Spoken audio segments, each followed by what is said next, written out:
Pro Watercross has enjoyed 25 successful seasons on the water.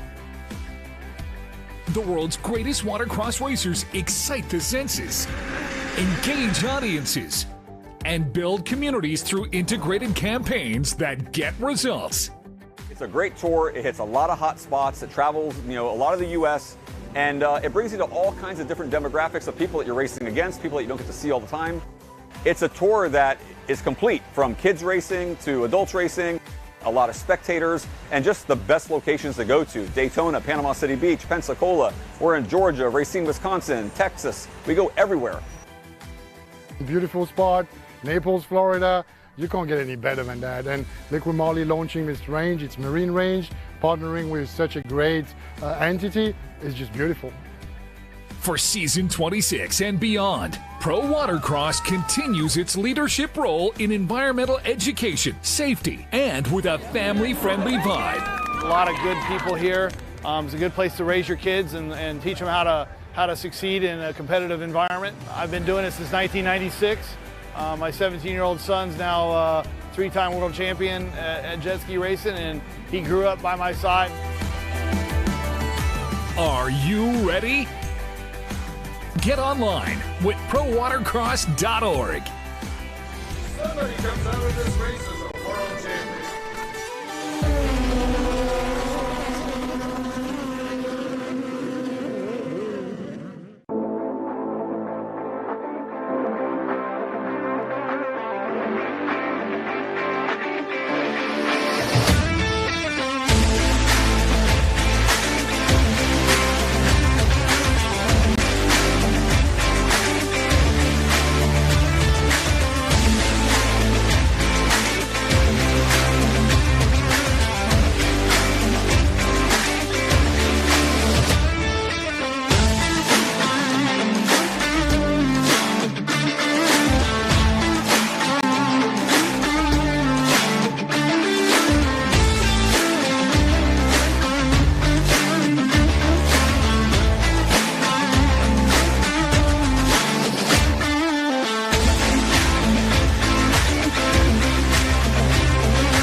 Pro Watercross has enjoyed 25 successful seasons on the water. The world's greatest watercross racers excite the senses, engage audiences, and build communities through integrated campaigns that get results. It's a great tour. It hits a lot of hot spots. It travels, a lot of the U.S., and it brings you to all kinds of different demographics of people that you're racing against, people that you don't get to see all the time. It's a tour that is complete, from kids racing to adults racing, a lot of spectators, and just the best locations to go to. Daytona, Panama City Beach, Pensacola. We're in Georgia, Racine, Wisconsin, Texas. We go everywhere. Beautiful spot, Naples, Florida. You can't get any better than that. And LIQUI-MOLY launching this range, it's marine range, partnering with such a great entity is just beautiful. For season 26 and beyond, Pro Watercross continues its leadership role in environmental education, safety, and with a family-friendly vibe. A lot of good people here. It's a good place to raise your kids and teach them how to succeed in a competitive environment. I've been doing it since 1996. My 17-year-old son's now three-time world champion at jet ski racing, and he grew up by my side. Are you ready? Get online with prowatercross.org. Somebody comes out of this race as a world champion.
Watercross has enjoyed 25 successful seasons on the water.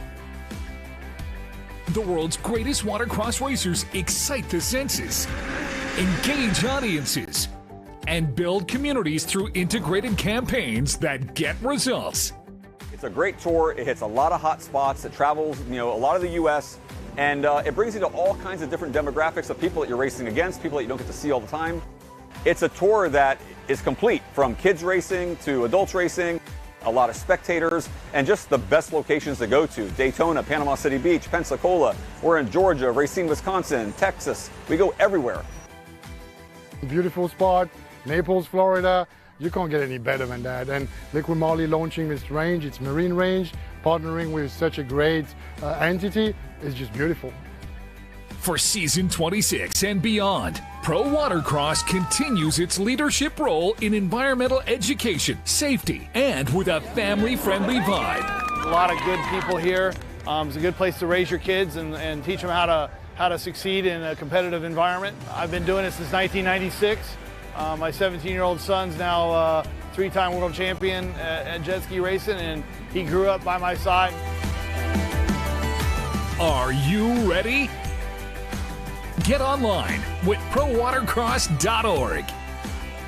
Somebody comes out of this race as a world champion.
.427 out of Nederland, Texas, Joshua Bro.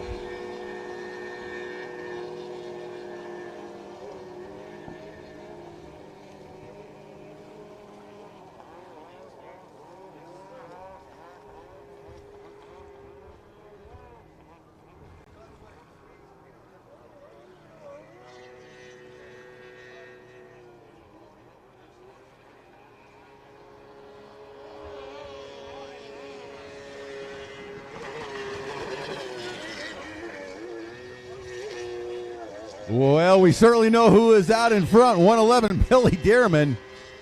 Wow, he is on the gas on that GP Open blaster. Woo, Billy is gone. 93. Wow. Bertka looking over at 21 on the X2, Ralph Henning. So nice. Burke and Ralph Henning having a little go of it there. I think Gary's slowing down to make sure they know how to go around the track. That could be. Or he just wants to pass X2. I'm passing some people today, over and over and over again. All right, who is that on that first X2? Is that Ralph? Yeah, that's Ralph Henning out in front. Gary letting all the X2s go except one. Well, you know, I guess he realized that Billy Dearman might be a little too fast for him. Right. obviously, here to down the front straightaway again, Billy Dearman. 6 laps this moto number 2 for Sport GP, Sport Open, and Vintage X2 GP. Got a nice contingent of X2 riders from Texas here this weekend. Good to see. I was just going to say, always great to see the Texas vintage riders. Missing the 550s. I mean, we got a few, but how fun would it be to have a full line of those vintage 550s? Yeah, absolutely. Looking good out there. We like to see these guys come on the vintage with the vintage team, and that area of Texas, they really have a nice crew of both 550, 650, and X2 riders. Yes, they do. And one of the best is right here now out in front on that 21, Ralph Henning. There's 21W, John Ledoux behind him. 427, Jonathan Bro. And Dearman already coming up a lap in the field. Of course, he is on a very, very fast GP blaster. Yes, he is. 1100 cc, so snarling two-stroke monster. Yeah, that thing's a rocket ship, no doubt about it. And Billy is a tremendously talented rider. Multi-time national and world champion, and he's well on his way to another title here this weekend. Well, things started out nice. Got a beautiful morning here in Lake Charles, 2022. LIQUI-MOLY Pro Watercross National Championships, powered by HydroTurf. Rick Lake up here with my buddy Kurt Nolenberg calling the action. Everyone around the world out there. We are having a good time. The clouds, it was sunny this morning and pretty damp. I mean, it was brutal. I love what it does for my skin. Yeah. This humidity is awesome. I'm not sure if there's anything that can be done for your skin. But anyway, you're looking good, Kurt. You're looking really good. I wish I could.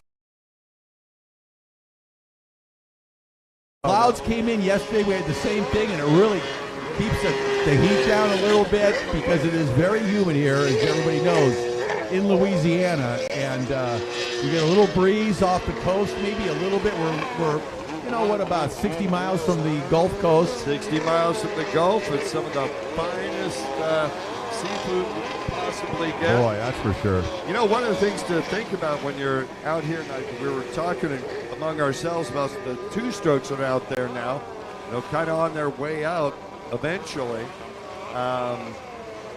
Tuning these things in a high humidity, high temperature environment is a little tricky. Yeah, definitely presents some different obstacles, particularly if you live in a place that's dry.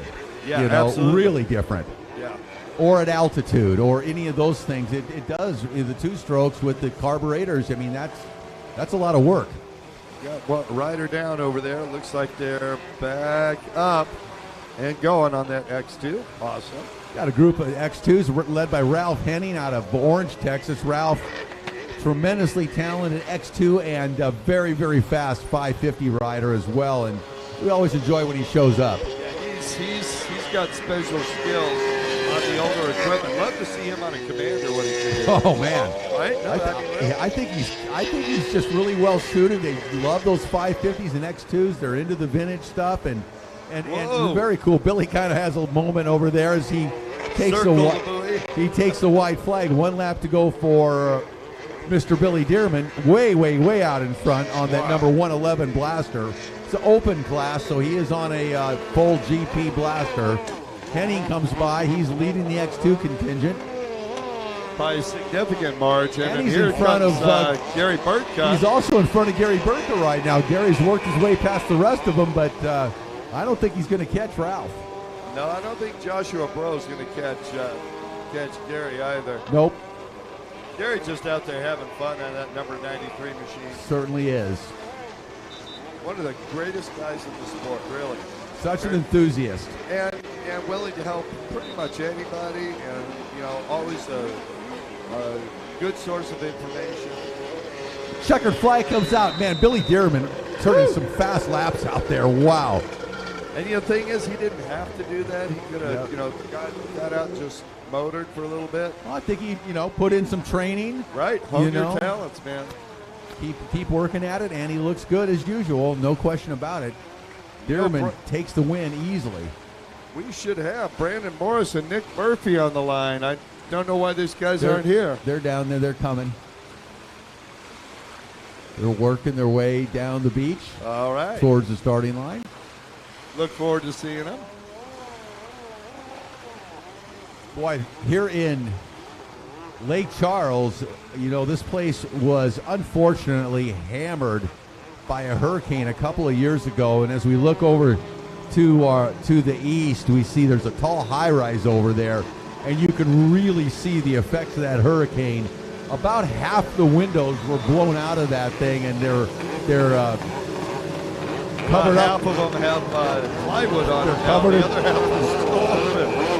Yeah, they're covered in plywood, and it's really a startling sight to see this tall high-rise. It's probably about, I don't know, about 40 stories tall, and it was just absolutely decimated, and most of the windows are filled in with plywood, as Kurt mentioned. So this place, unfortunately, hammered with a hurricane a couple years ago.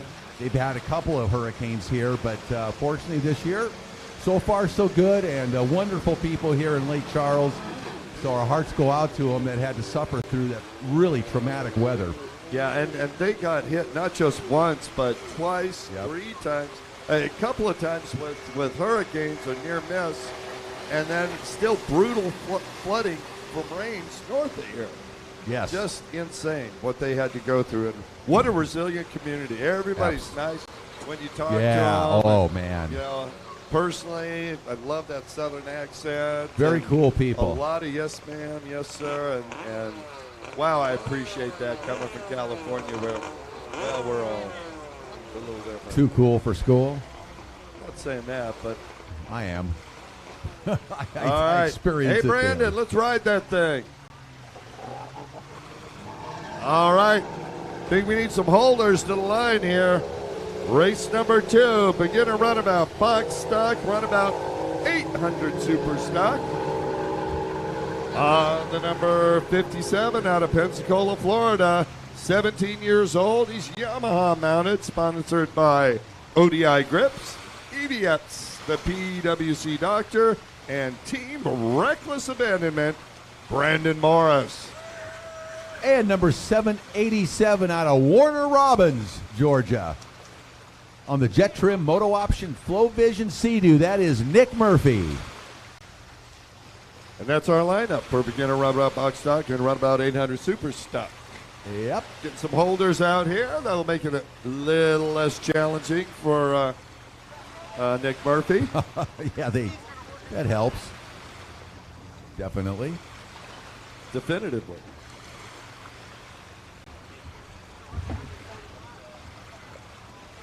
Chris Heinrich rode one of those 787 XPL hull boats to a lot of race wins.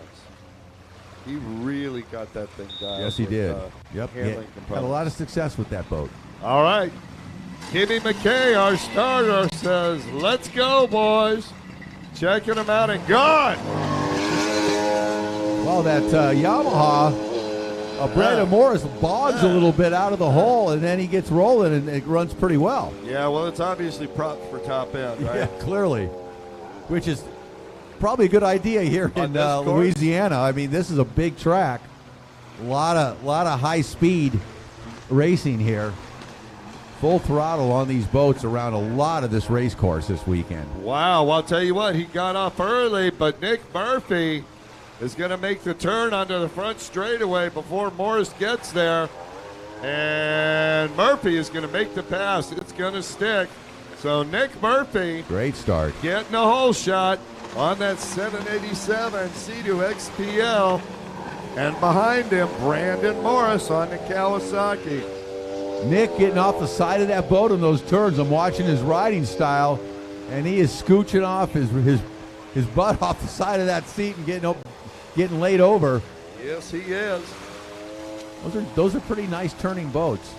Phenomenal holding, guys. Great job.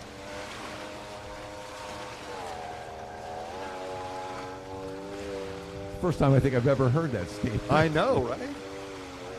That level of skill demands recognition. Oh, man. Well, you've got a lot of experience in that arena. I actually do have a ton of holding experience in my past. You will not see me holding any longer. I didn't. Even though I'm a better anchor than I used to be. I don't weight. think I hardly ever held once. I can't remember. I I don't believe I did. I used to love it. Seriously. Yeah. You know, the excitement of the start is 50% of it. Yep. Especially if you're not racing, if you're not on the water. You know what my favorite thing used to be? Tell me. It's now announcing course marshal. Oh, yeah, so you told me. Yeah, man, you've got 20 guys headed straight for you. I love to be on the outside of the first turn. Yeah, that's exciting. It is very exciting. Here we go, Brandon Morris in full-on chase mode, trying to run down Nick Murphy. Murphy not having any of it, using that superior handling of the Sea-Doo XPL 787. I like the fact that he put 787 on there. Didn't have to make any foolish comments like, is that one of the 951s? There you go. Exactly. Up next, ski four-stroke stock, Gary Holbein Jr., Jessica Burtka. Jessica Burtka talking to pits today. She's having none of that like yesterday. Holbein Jr., better watch out. Jessica Burtka. Well, Holbein, we full-on attack mode. We celebrated his birthday yesterday. The young man turned 14 years old today. It was so much fun. Y'all had some birthday cake at the Holbein pits yesterday evening. It was fun. Great family, absolutely great family. And young Gary Holbein, man, he is a rider to keep an eye on. This young man is charging. Halfway sign out for Mr. Nick Murphy. Murphy getting a little comfortable. Trying to style it up a little bit here. Be careful, Nick.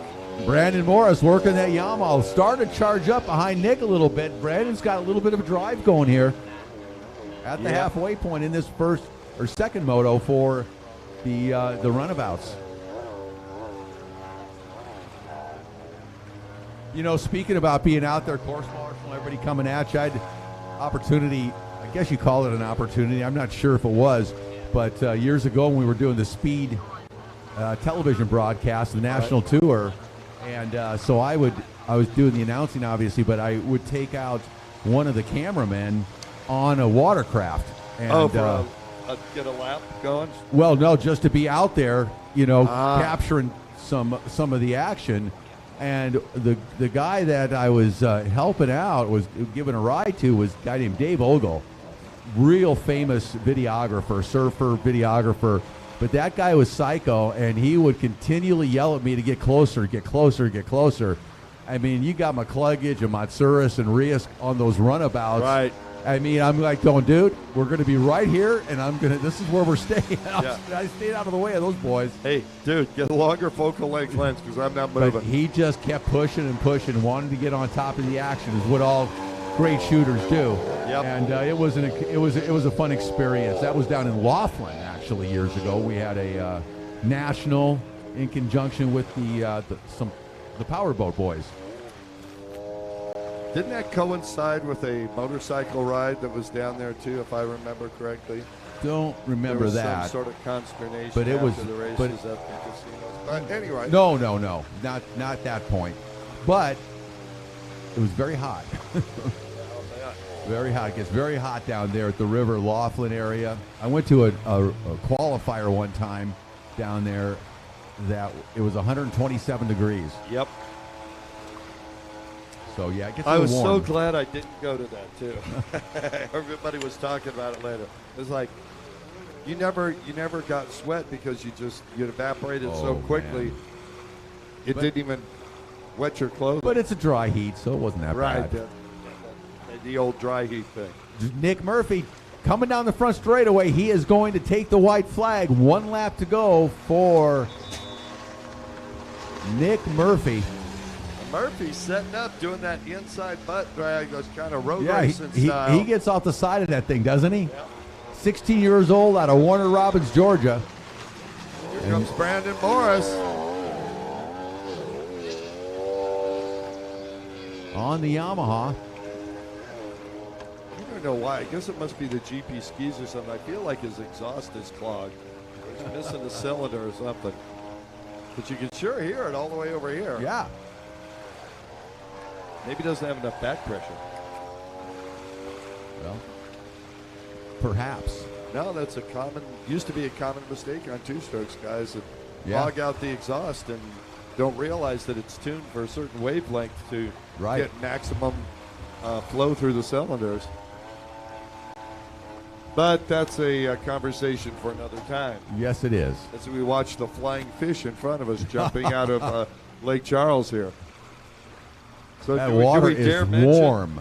Do we dare mention Ralph Brown's injury yesterday? Oh, hit by the flying fish? Hit by a flying fish. It swelled up his That's what he side says. like crazy. That's what he says. I don't know. Checkered flag comes out. Nick Murphy will take the win here to moto number 2. Great job by Nick.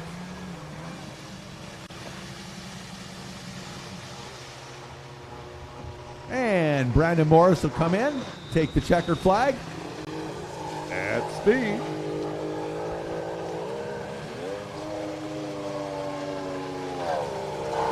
And we are going to roll on to race number 3. This will be ski 4-stroke stock, moto number 2. And yesterday it was the birthday boy, Gary Holbein Jr., taking the win in front of Jessica Burtka. Gary on the Yamaha 4-stroke Superjet, Jessica on the SXR 1500. Jessica talking to us this morning, getting ready for the riders meeting, saying how she's not having any more of that today. Gary Holbein Jr. better be behind her. We will see. Both great riders, and young Gary turned, I think today is actually his birthday. I think he is 14 years old today, so he is moving up. And I think the riders in some of the so-called adult classes, Pro-Am classes, better watch out. They're not happy he's getting older. Better watch out. This guy is a young gun in pro watercross, and he is a phenomenally talented rider. No question about it. Is today Gary's actual birthday, or was it yesterday? Today. Yeah. Happy birthday, Gary. It's Gary's birthday today. And Jessica, we've watched race for many, many years. Very, very talented lady. Look at her stretch. She can barely make it onto the tray there. That's a big boat for her. Oh, she gets a bad start. Gary just rockets out of the starting line on that 4-stroke Superjet.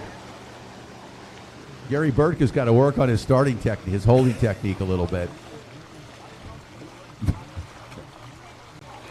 I think he's got a single-digit answer for you. I think he does. He may. That's not his style. He would not do that. One of the nicer guys around. Gary's tearing up that inside, but Jessica, I mean, she's going to be behind, no question. She missed the start. Yep.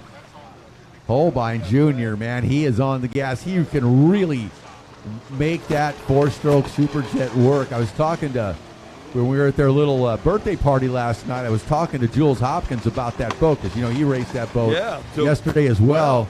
And he was not very kind to the stock handling of that 4-stroke Superjet. I'll bet. I'll just leave it at that. But he said once you put those front sponsons on, he said it changed the boat dramatically and became much better handling. Similar to our X2s and 550s. It's about everything. Without those big sponsons, the thin hulls are just a little bit difficult to ride. But he said that made a big difference on that Yamaha 4-stroke.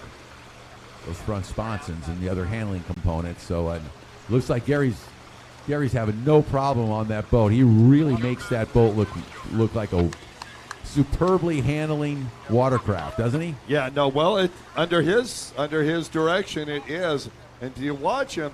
He's putting all his weight onto the inside, dragging that thing over. And I think that's part of the way those front sponsons work is they give you some more support there. Yeah. It's a lot more stable in the corners. Yeah, we don't see very many of those Yamaha 4-stroke Superjets at all on the race course. We have, I don't think they've made that many of them. We talked about that yesterday a little bit, and I don't think they probably, because of the COVID supply chain, blah, blah, blah, have produced that many of them, because we sure don't see many racing.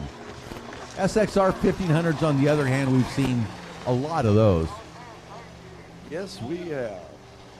But it was the same situation with them when they first came out. Almost unrideable at speed. People had trouble adjusting to them, and then, it takes about a year or two of development on different components. Pretty much with all watercraft, if you're going to race them, in closed course conditions, they take work. I remember at the press intro there that Minoru Kanemaru, one of their great designers and R&D guys at Cowie. R&D guys, yeah. And Craig Warner, one of their top stand-up racers, did a little impromptu ride on him in front of the crowd. I was there. Yeah, I know you were. I rode the SXR at the press intro in Long Beach Marine Stadium. You're thinking about at Lake Havasu. Yeah. But at the formal press intro, I got to ride one, and I was shocked at how fast it was stock. I was like, oh, this is not your regular jet ski. This is a whole new deal. Yeah. I don't know about a first ski, but maybe. It took a while to it takes a little adjustment, but I talked to a lot of riders, and they love them. They absolutely love them. Jules likes the Kawasaki much better, he said, than the Yamaha, stock versus stock. And, of course, Jules is a top racer, pro racer, and so, the Kawasaki's faster, so he's going to want the faster boat. That goes without saying, right? Well, and plus now he's been on the Commander for a couple of years. Yeah. And everything else is pales in comparison. It truly does. It's like trying to cut a steak with a spoon compared to having a Commander using a laser.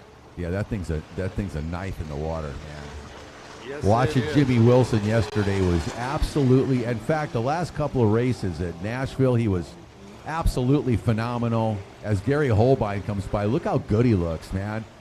14, just turned 14 today, and he is just ripping on that super jet. Well, he's got a good pace going, and he's not backed it off. Obviously, he could basically walk it around the track now. So smooth, so in control, so smooth. He's just laying it over, carving some nice turns. Looks phenomenal on that boat. What a talented rider, and they've got that super jet pretty dialed. It looks like. Yeah, at least for him and his weight, I'm thinking, you're right. And honestly, it's like ballet on the water out there if you watch him. But getting back to Jimmy Wilson, yesterday he put on a clinic, obviously, but watching him ride the Commander GP1, and all the top pros really. But Jimmy, at Nashville, we had a great race in that GP ski class, and Jimmy came out on top. Yeah, it was spectacular. Of a great battle with Richuk. Yeah, Matthew White flag Richuk. out, final lap for the four-stroke stock class. But Richuk and Wilson went at it there in Nashville, and a few of the other riders. I mean, it was amazing. And but then yesterday again, Jimmy just picked up where he left off, and he just looks absolutely phenomenal on that Commander boat. That was quite a show he put on yesterday for us. And right now, Gary Holbein Jr. putting on a show here in the stock four-stroke class. Isn't he, though? On that four-stroke Superjet.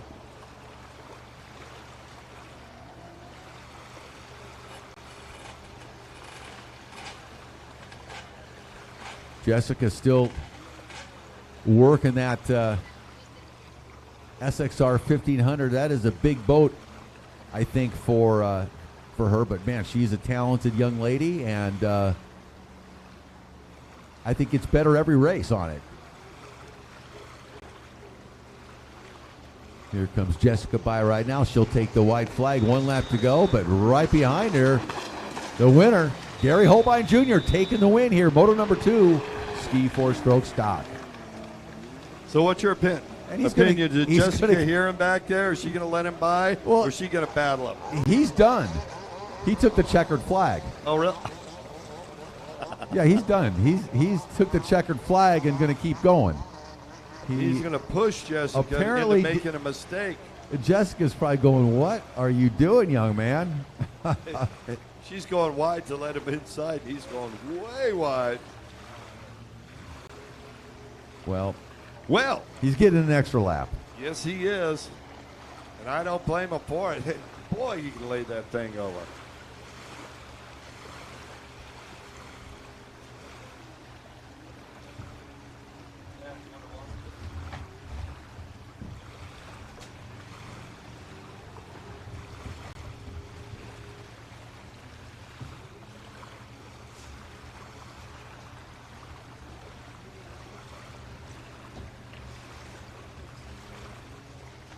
And Gary just getting one more in just to make sure he gets the win.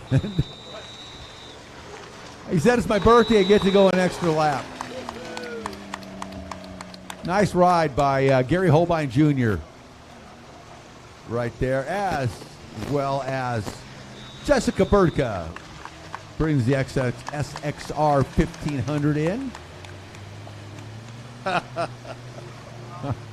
The crew giving him five as he comes by. Everybody giving high five. Happy birthday, Gary. Well done. We move on to race number 4, junior ski stock, 10 to 12. 2 riders in this one.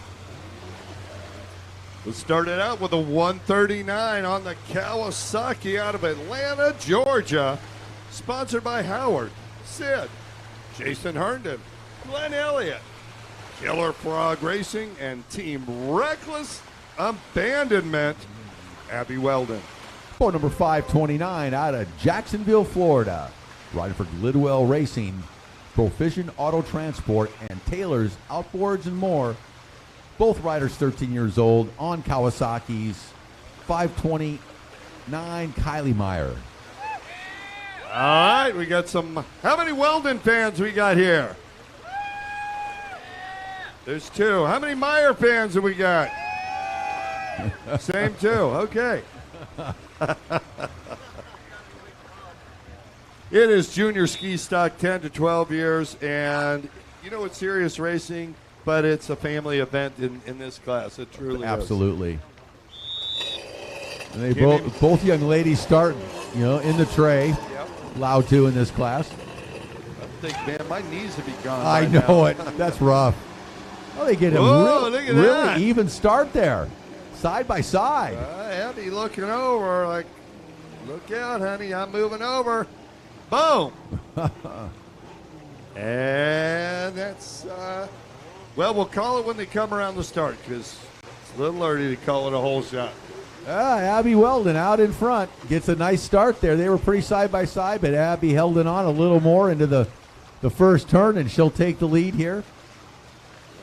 Abby Weldon and Kylie Meyer, both 13 years old, on Kawasaki SXR 800s.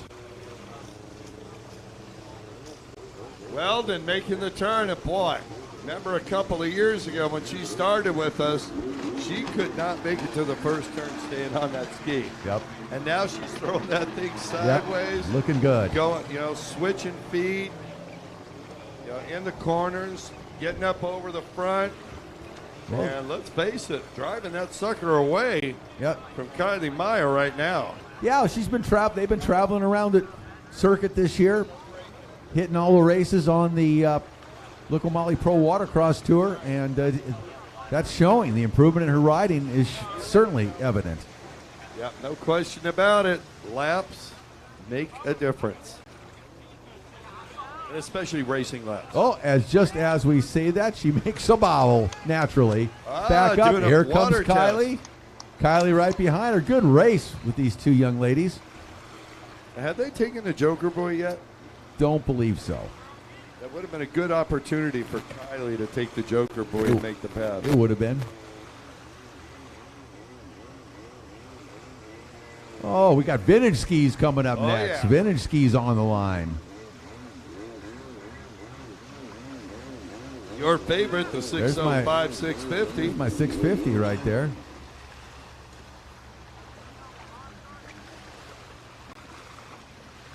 Sure, but that looks like sponsorship by the Hampton Inn there. Is that what it is?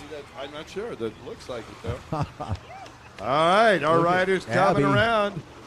Abby back in front, recovered from that bobble, and she is running strong down the front straightaway. Kylie Meyer right behind her, keeping the pressure on. Yeah. These 2 young ladies having a good race here this morning. Oh, wow. And Abby started to do a bond rail drag and then fell off. Now, just as I said, they're having a great race. Yep. Why does that always happen?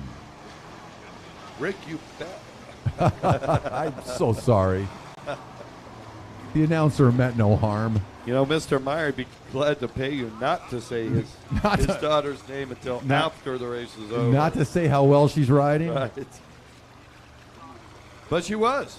Yeah. And you know what? That's part of the learning process. Absolutely. And let's be very realistic. The craft that they're on kind of lend themselves to that type of bobble. Both 13 years old, and I mean that's a starting this young when these riders start 10, 11, 12, at 13, whatever.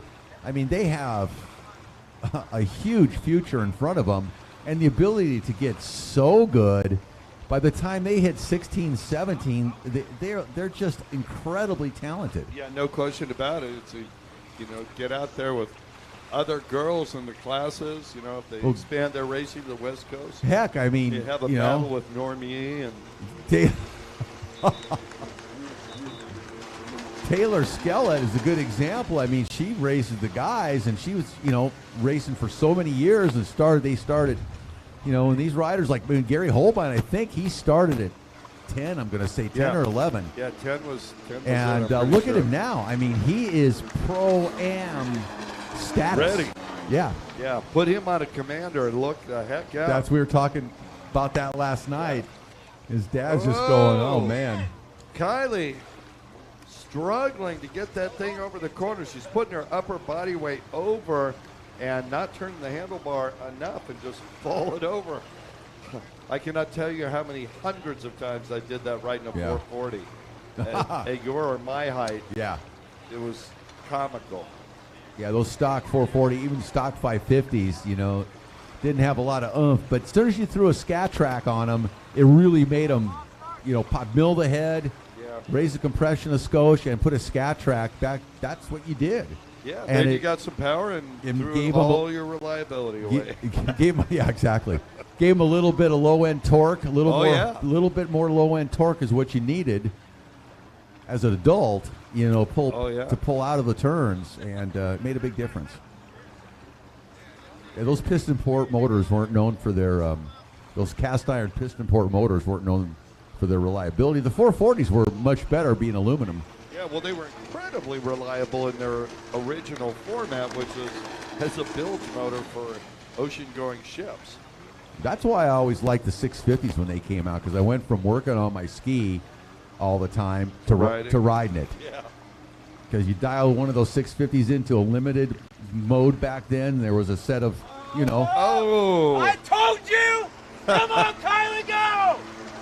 Go, Kylie! Oh, Kylie's got a shot. Abby's off her boat. Whoa. The crowd is going insane on the beach.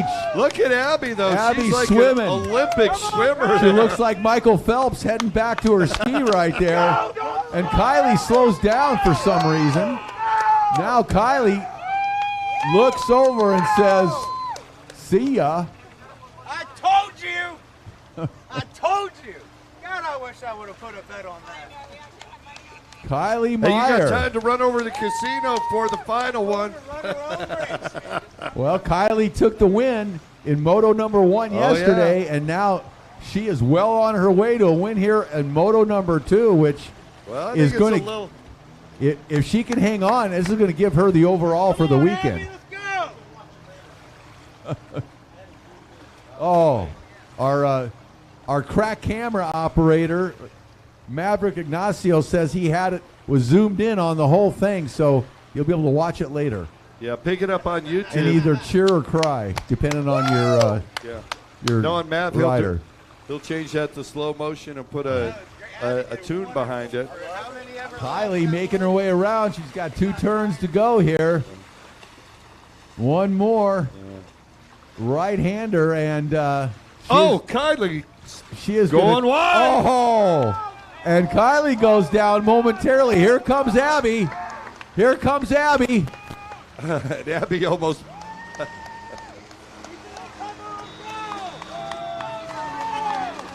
And Abby White holds flag on out. as she goes down. 1 lap to go for Kylie Meyer. Abby's gonna.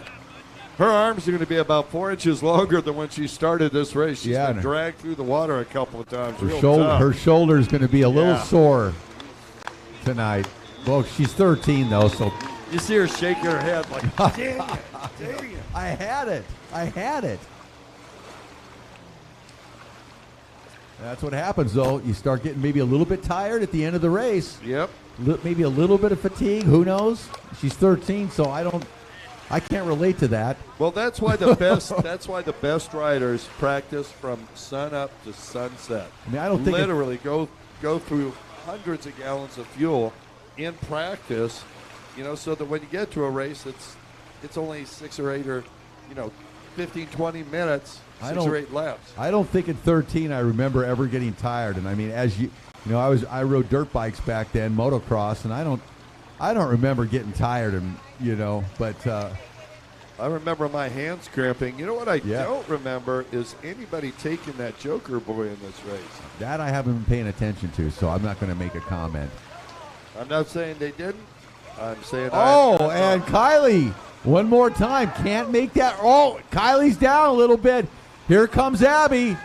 Abby on the gas. Kylie's going to have to right the ship. She's back up, underway, and the checkered flag comes out, and she hangs on. Kylie Meyer for the win. What a tense moto. Woo! Man, you could feel the pressure in the crowd. The tension was thick on the beach. Wow. Zowie. One more to go for those two. I'm looking forward to the next moto. It's not over till it's over, Kurt. I'm thinking mathematically, kind of is. It is. But actually, it's not. It's really not. Yeah, no, it is. 4-2. So, yes.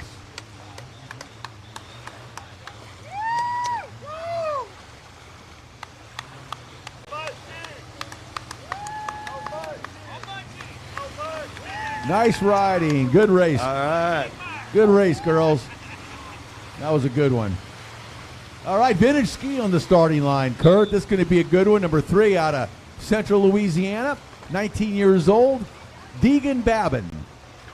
On the number 21 out of Orange, Texas, Ralph Henning, the Moto 1 winner. Number 301 out of Orange Park, Florida, Tyler Bird. On the 427, Joshua Brew. Number 567 out of Liberty, Texas, Kobe Abshire. And on the 605, John Rittinger. Ralph Henning, definitely the rider to watch in this class. He is one of the top 550 riders in the country, for sure. And that's a bad start right there. Boy, that looks like about an 84 550. Yeah. How do I know? I had one. It sounds like one, too. That was my first ski, an 84 550. Bought Memorial Weekend in 1984. Lived in Las Vegas, Nevada. Had to travel. They were all sold out. None available. Orange County to get one? No, I went to Bullhead City. Ah, there you go. Go to Bullhead City, and I paid $2,700 out the door for my new 550. Oh, write her down out 1984. Amazing how you remember those numbers and all that stuff, right? Yeah. 21 out in front. That is Ralph Henning, of course, the 54-year-old out of Orange, Texas. Boy, you forget how difficult it is to keep one of these 550s upright, especially around a closed course when you have a tight turn. You just don't have the torque and the pump size to push you forward hard. But I say that and then remember Jeff Jacobs just like ballet out there. Boy, what a battle. Those guys are so talented. Second over there. These guys are swapping. Now he's in. Well, that was a battle for second. Yeah, you can't even mention guys like Jeff and Harry and all of them, Victor and on and on and on, because that's a whole different league. And of course, that was the top pros in the world at that time, and those guys took it. It was a very serious matter, and they trained and rode excessively. Yeah, that was then, and this is now. Yeah, and let's face it, you cannot put that much time on these boats. They require too much maintenance, and the parts are starting to get very difficult to find. Whoa, nice freestyle move out there. Went into I believe that was Joshua Brew at the end of the back straight there, spun it around, went into a tailspin and rode it out. Ralph Henning coming by one more time, number 21, the race leader. Talented rider. 54 years old, out of Texas, and we've seen him race many times, and always an outstanding rider. Got to go around that orange buoy. There we go.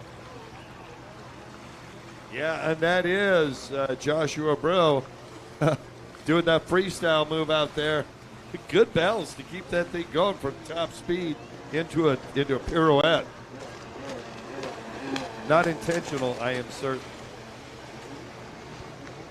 Well, look at most of these guys have the handling components on them, the big sponsons on the front, as well as the big sponsons on the back that kind of stick out. They look like, I don't know, look like big stabilizer bars, I guess you could say.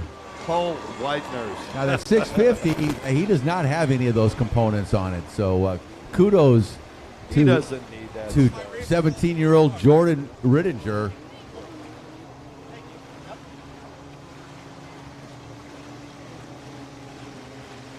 And race number 6, Novice Sports Stock will be coming to the line.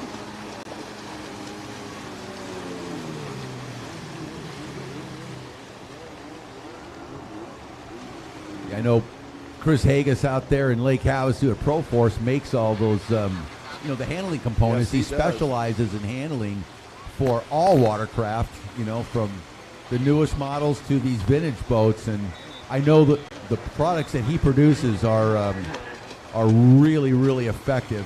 Yeah, they're very sought after. Make these boats handle well. Yeah, two boats side by side. It's very easy to see the ones that have his parts on them. Including on the HXs. I know they use those the sponsons on the back of the HX that he produces, and those are the go-to product to have on the HXs, from what I understand, talking with some of the riders. Yeah, no question about it. You take a look through, and you see them all around the country. Yeah, you can see this 427, those big spons on the front, and then that black rear sponson that looks like a stabilizer bar, I guess you could say, kind of sticking straight out. But they've learned, people have learned over the years, the tricks in some of the handling. I know, Chris Hagas was involved with Kawasaki R&D for a number of years, and then he went on to help develop the hydrospace boat, and I think he gained a lot of knowledge in development, how to test, how to have a feel for boats, and I think that resulted in what he's producing now. Well, a lot of science in the aquadynamics of what it takes to put a hull through water consistently, and to be able to handle a machine that's out there at 70 miles an hour in some cases. He's doing a lot of cool stuff out there in Lake Havasu at Pro Watercraft. He's building a museum, a jet ski museum, and doing some neat things. Good to see Chris so heavily involved in positive influence in the industry. Yeah, and he talking about somebody who's given back. He really has given back. Yep. Of course, my favorite. I'll just one more thought on Chris. My favorite moment of all time is Chris on the ramp jump at the Crazy Horse Lake Havasu years ago, the World Finals, and that dude completely let it all hang out, let's say, and it was a sight to see. He would launch that, I believe, 750 Kawasaki, just pinned it, and man, he flew. He did. I don't think he won, though, did he? Well, I don't think he landed it. I don't think he ever landed it. But he was by far the most spectacular rider. Exactly. He had no lack of cojones. Intestinal fortitude, yes.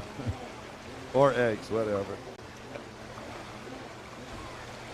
White flag out, final lap for Moto number 2 in Vintage Ski. This is race number 5 this morning here in beautiful Lake Charles, Louisiana. Final round, national championships of the 2022 LIQUI-MOLY Pro Watercross National Tour, powered by HydroTurf.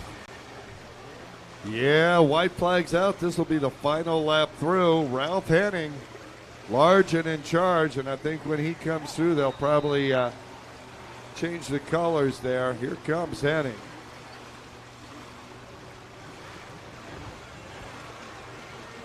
Yep, Ralph making the turn onto the front straightaway.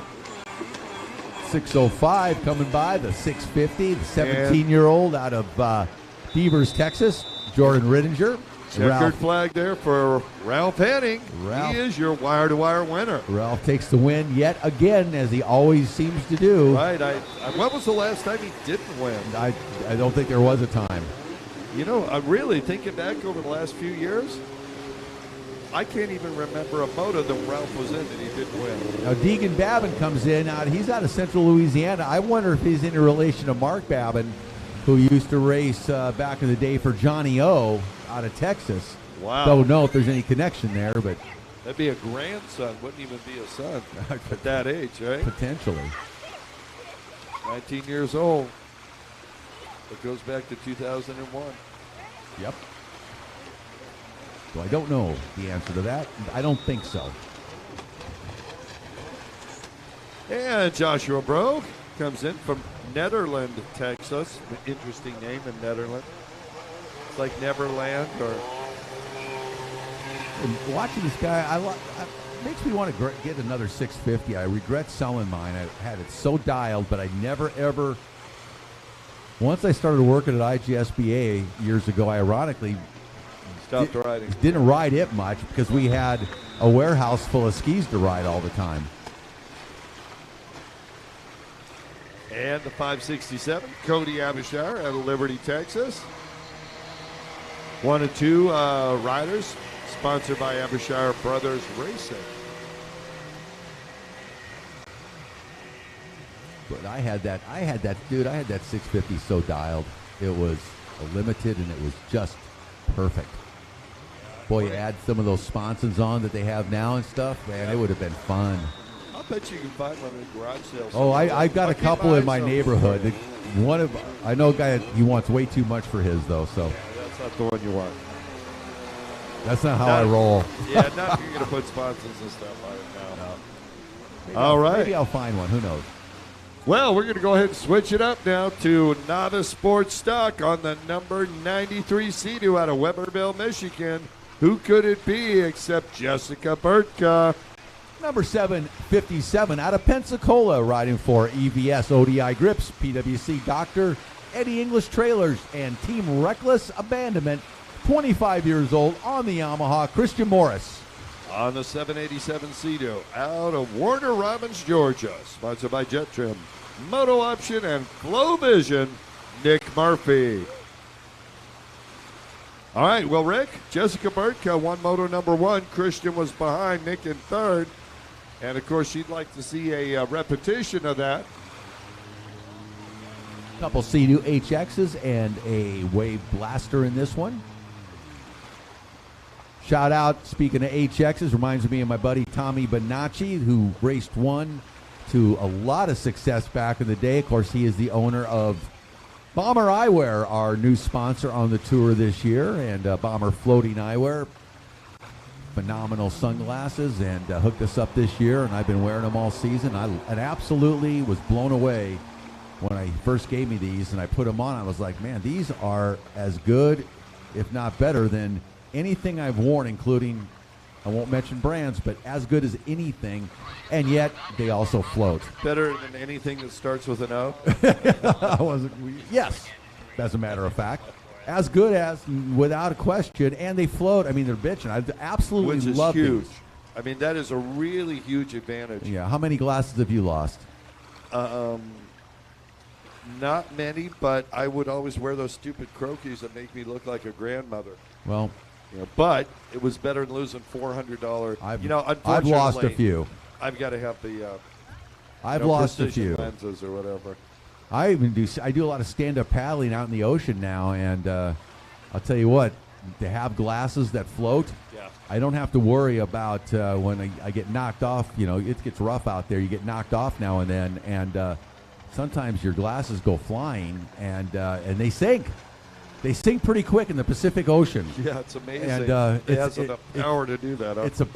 It's a bad feeling when you lose some very expensive sunglasses, but I'll never have to worry about that again with my Bombers. So thanks, Tommy. Good to have you on board this year. We appreciate you. We'd like to see you out here racing in this sport class. He is He still a rocket on those Wave Blasters, Yeah, didn't he win Huntington Beach? Yeah, oh yeah. He's just Every year? he is so fit, so talented. still a top rider. Hardcore surfer, Southern Californian, Orange County resident. Oh, yeah. All right, Burtka getting hers running. Everybody's going, and there they go. Oh, man, nice jump out of the gate by Nick Murphy. Nick Murphy got a good start on that HS, but Christian Morris. Jessica Burtka. Christian Morris might have a little top end. No, Nick is going to hang on and keep Morris behind him. Burtka in third. Look at Jessica make that turn. Oh, and Morris spins out.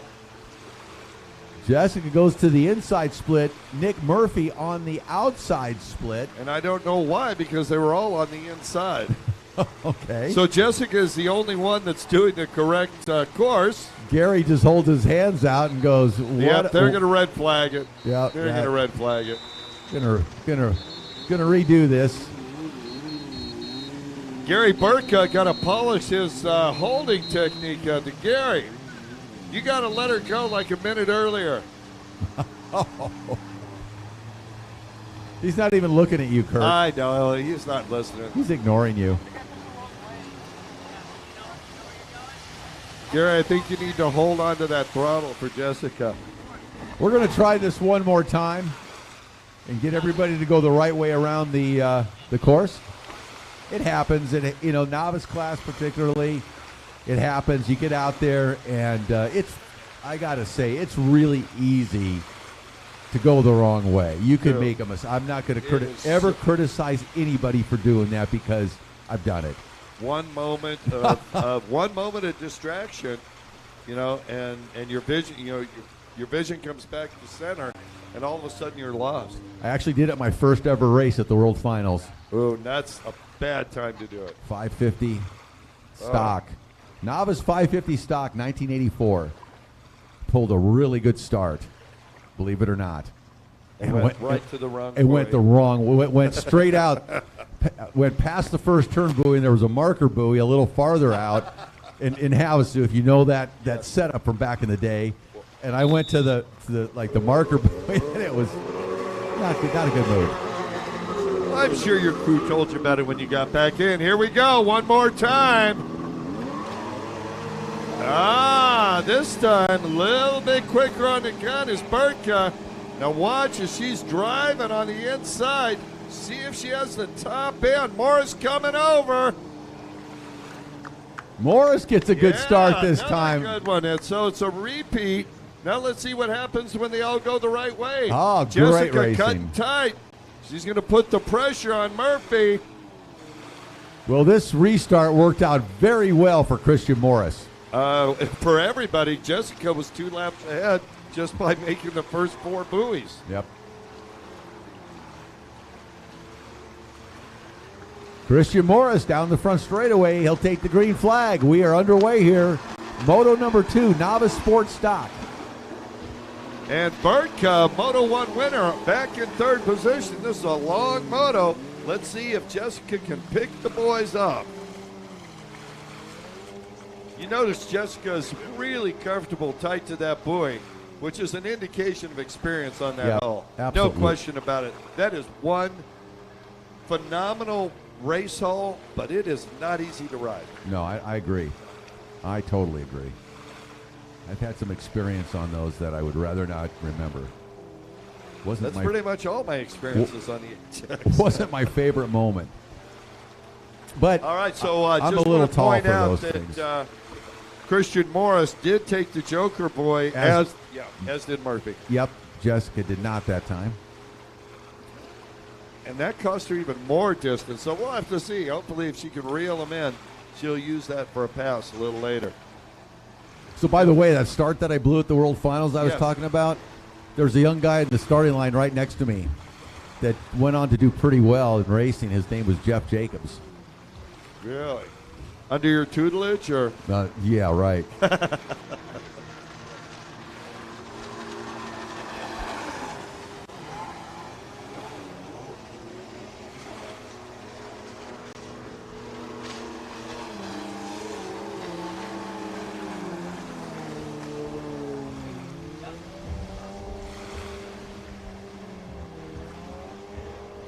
Man, this really worked out well for Christian Morris.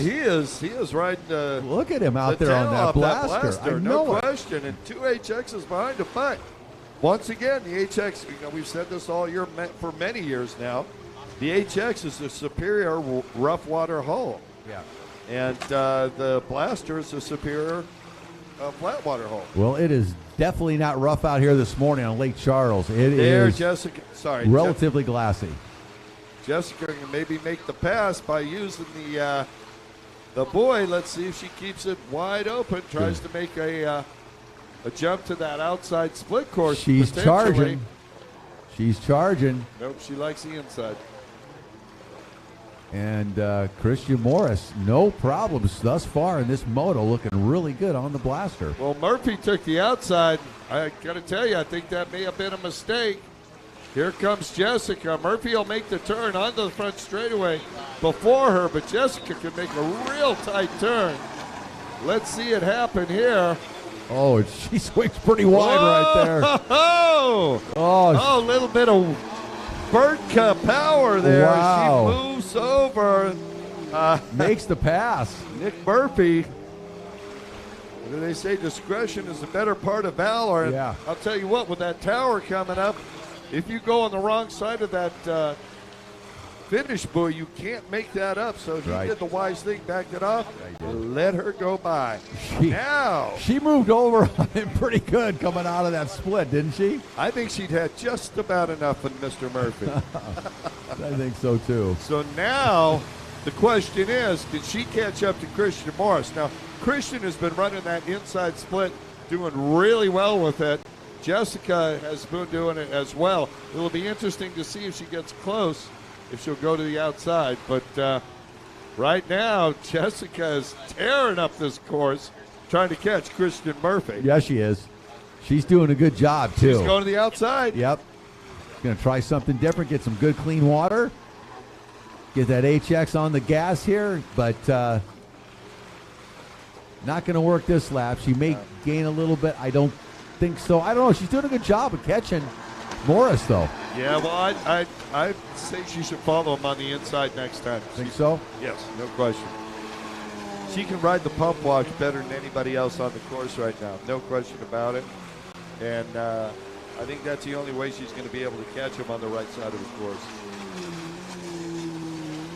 Perhaps you are correct there, Mr. Nolenberg. I kind of feel like Christian's backed it down just a little bit. Looking at his body positioning there, I think, as we said before, his elbow's starting to droop a little bit. That shows, getting tired out there. A little bit of exhaustion taking over. And Jessica, she's been doing this so long. And the thing I just absolutely freaks me out about her? She is more aerodynamic than any other rider out here. I was just going to say, it's obvious. Her diminutive height, she is down low, and she keeps that position. Oh, she is down very low. It's quite obvious that's an advantage for her. Yeah. Very aerodynamic. Yeah. And in this clean water, I think she's doing a good job of keeping that pump hooked up. Yep. As well. And see if she can get a good drive coming off that outside split onto the front straightaway. She does, but I don't think it's going to be enough. Yeah, she's going to have to go the other direction this final lap.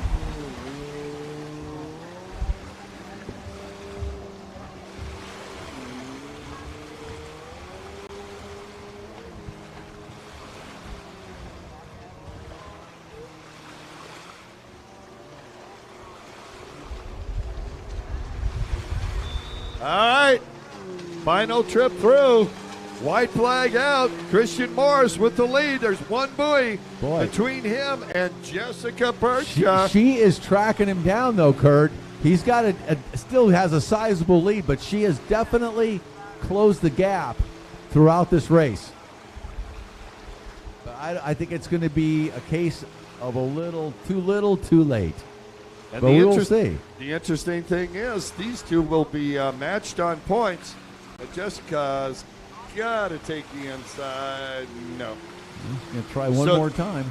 She's hoping that Christian has a balance issue because there's no way She's going to get it there. But like I said, they'll be tied on points. Yes, they will. That'll make that third and final moto a lot more exciting for us. It'll make the start critical. And Christian Morris going to take the win here. Moto number 2. Nice ride. Great job by Christian Morris. And as well, good ride by Jessica Bertka. Absolutely. Well, I tell you what, a tenth of a second quicker on the line, and this could have been a much different race. Yeah, no question about it. She did not get a good start that time. Her and her hubby is going to have to work on their starting process, I believe. I don't think Gary can do anything about pulling that trigger. Maybe. Although I've talked to holders in the past that wanted to have a throttle lever under the bond line so they could control it. It's like, dude, just let me do it. Race 7 on the starting line, amateur ski stock, moto number 2. On the number 17 out of Central Louisiana, 19 years young, sponsored by NB Tech, Keegan Babin. Number 22 out of Buford, Georgia, riding for Pure Blur Engineering, Easy Ski Hauler, and Killer Frog Racing, 26 years old, Kirsten Frost. On the number 38 Yamaha out of Greenwell Springs, Louisiana, also sponsored by NB Tech Performance, Blaine Burkett. Number 220 out of Mansfield, Ohio, riding for Imperial Autism Connections, Lucor Automotive, LIQUI-MOLY, PWC Doctor, Easy Ski Hitch Hauler, GC Racing, and Team Reckless Abandonment, Ryan Stevens. Rounding out the field out of Central Louisiana, riding that 467 Kawasaki, Forrest Smith. That's our lineup, amateur ski stock.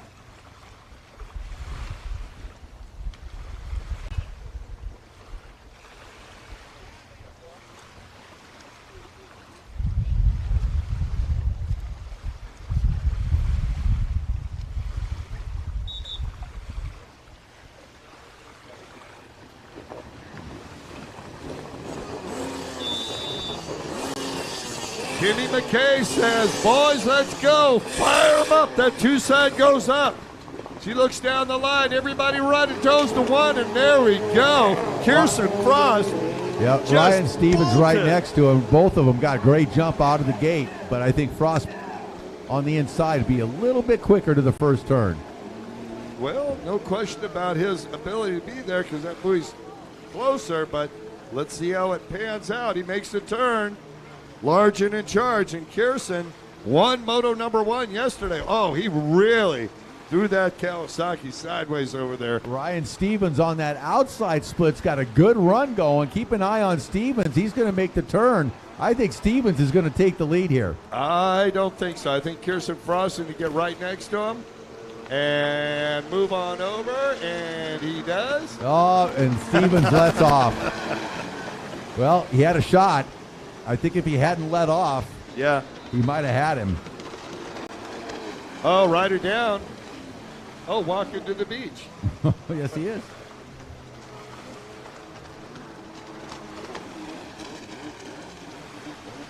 All right, Frost starting to pull away a little bit. Ryan Stevens, we call him short stroke. I really don't know why. I have no idea. Funny if there's physical limitations. I don't know. No comment. I don't know why they say that, but anyway, he is in second position, and he is the only one within striking distance of Kirsten Frost in this first half a lap. Yeah, those two are riding their own race out here, no doubt about it. Well, a lot of miles, a lot of laps under those young men. Yeah, they've been racing all season here on the tour, and paying off for them as they are gaining a lot of ability as this year has gone on. I'll tell you, I know Kirsten that goes Kirsten really wide. Yeah, Kirsten has started mentoring some other riders, even though he's a newer rider in personal watercraft racing. He's an ex-road racer on motorcycles, so you know he knows things about lines and. Do you think that's why he took such a wide line down there? You think that's from his road racing background, keeping the speed up instead of cutting it and squaring it off? Potential. because that is a common line for a road racer. You just put it on the inside and let it drift out. Right. Towards Exactly. the edge of the track, hopefully not all the way. But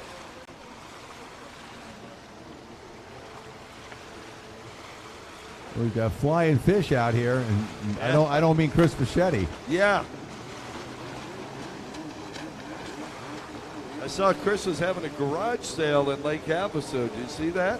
That should be interesting. Right. Some of the stuff that he was showing, Pop's old, carburetors with fancy different stuff he did to him. Good Lord. He would try anything. Oh, yeah. Pops would try anything.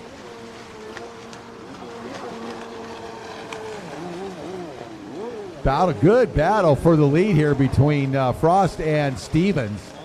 Yeah, Now, Frost takes that turn very, very wide. Stevens lays it over a little harder and a little more inside, but Frost does keep his speed up around the outside of that. Watching at that time, it was obvious. He gained a couple of boat lengths by the end of the straightaway. That's one of the things about racing in general, but certainly personal watercraft racing. You want to get on any large or long straight stretch with as much speed as possible, because it builds, not logarithmically, but more fish jumping right in front of. Sorry, I saw people, that. that's crazy. If you can come on the straightaway a half a mile an hour faster than the next rider, by the end of the straightaway, you're a mile and a half faster. Yeah. And it's just about having an extra distance and extra speed to build up. Making a clean turn, keeping that momentum, keeping the speed, and it does pay off as you go down that long front straightaway, no doubt. It certainly can. And it did for Kirsten Frost. It did. It really did. And now Kirsten going to the outside, and short stroke going to the inside, Rick. Yeah, this will be interesting. Steven's going to try something a little different this time instead of following Kirsten and see how that works out for him. I think it's going to work out well for him. He's not going to catch him, but I believe he's going to catch 2 boat lengths. I think you're right. Oh, nice slide. Oh, wow. And recovery. Wow. Short stroke, Stevens. Well, he was doing well until that happened. Yeah. He went for a big old slide around that corner. He must have slid for 30 feet. Yeah, well, it's ski stock, so he's right back on it, charging though. He's riding well. Frost looks over, little smirk on his face. Kirsten, very smooth, very smooth out there.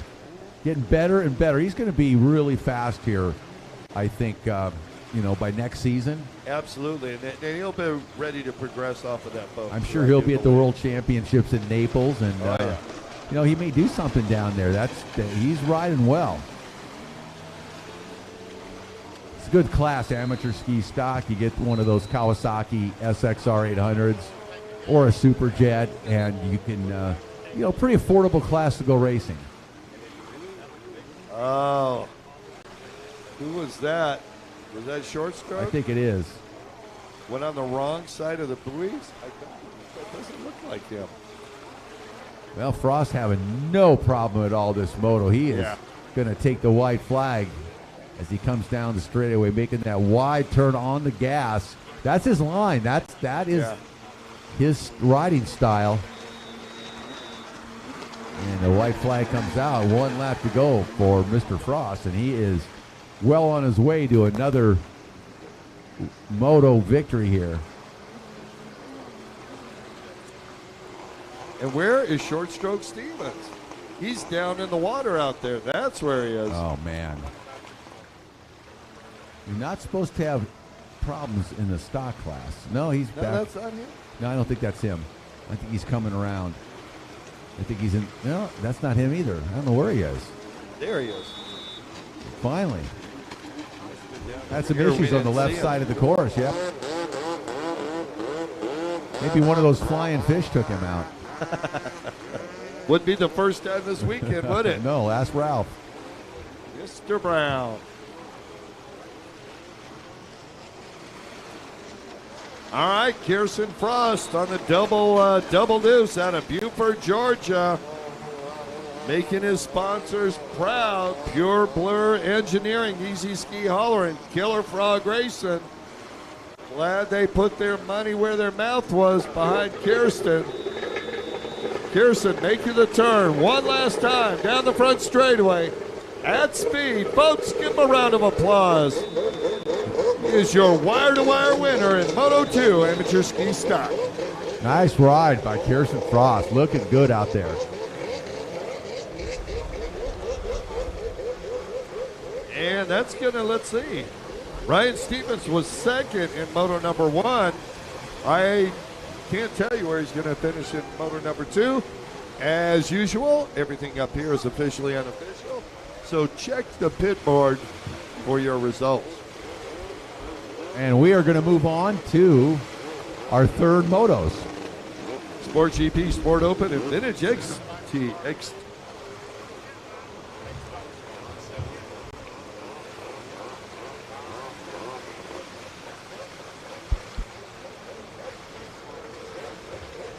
Check.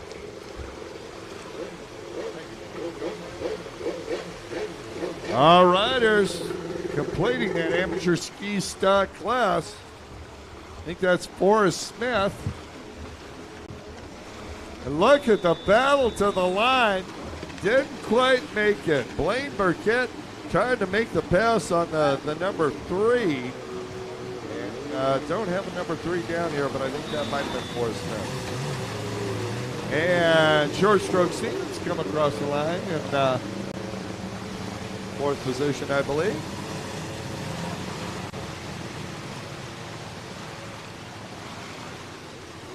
Glad to see him up and running. And our final rider across the line will be, and then I apologize, that is Forrest Smith that just came across earlier. It might have been Deegan Babin on that number 3. All right, we're running back over to Sport GP, Moto number 3. Here's where the championships are going to be crowned. On the 111 is Billy Dearman. On the 93, Gary Burtka. On the 07, Cody Abashir. On the 21, Ralph Henning. On the 21W, John Ledoux. And rounding out that vintage X2 GP field on the 427, Jonathan Barreau.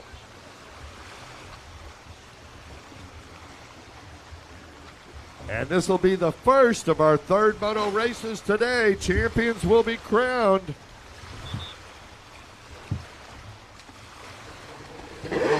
Kimmy McKay gives them the number of laps. Looks like that's 8 laps. He says, "Fire up. Let's go racing."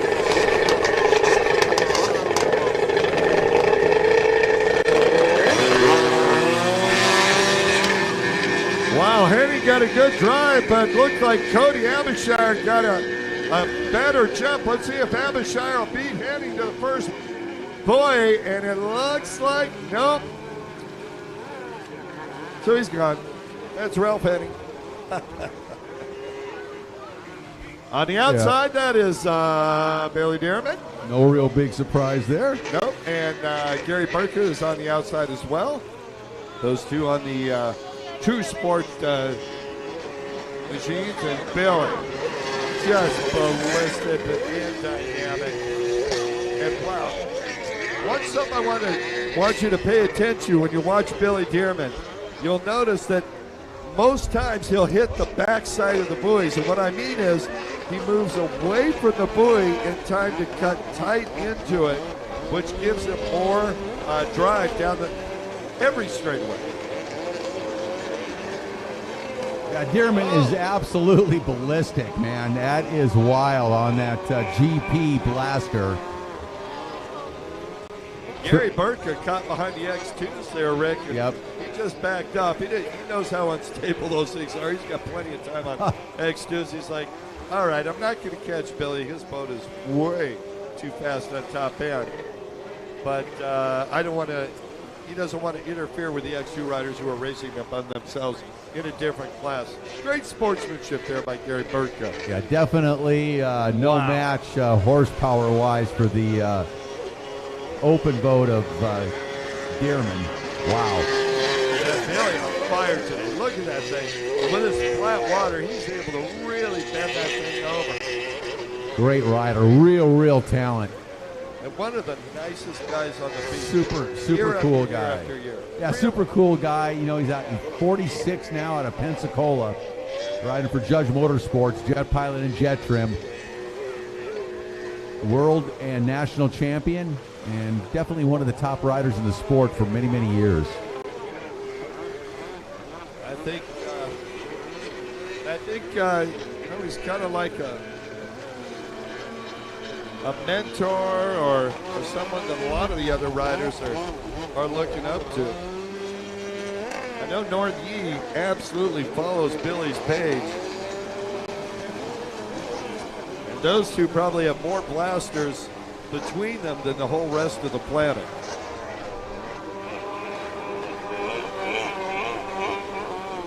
Here comes Billy.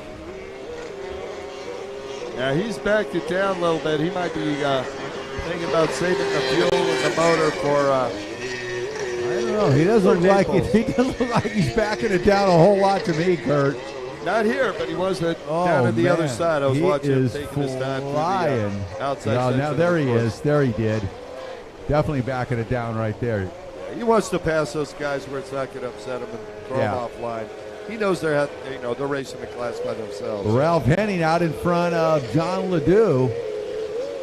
Out in front of everybody but Billy Dearman. Yes, that's very true.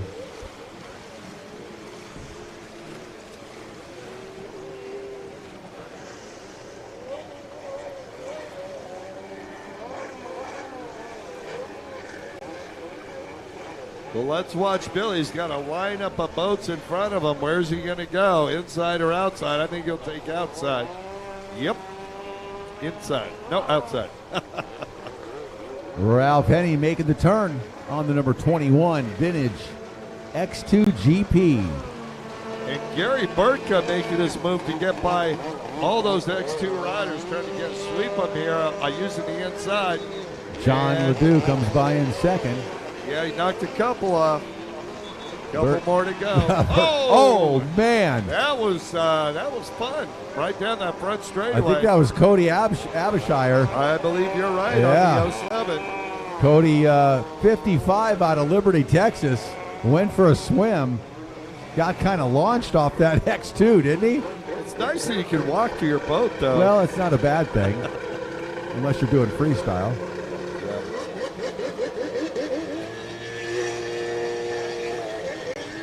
Nobody coming around, so that's good timing.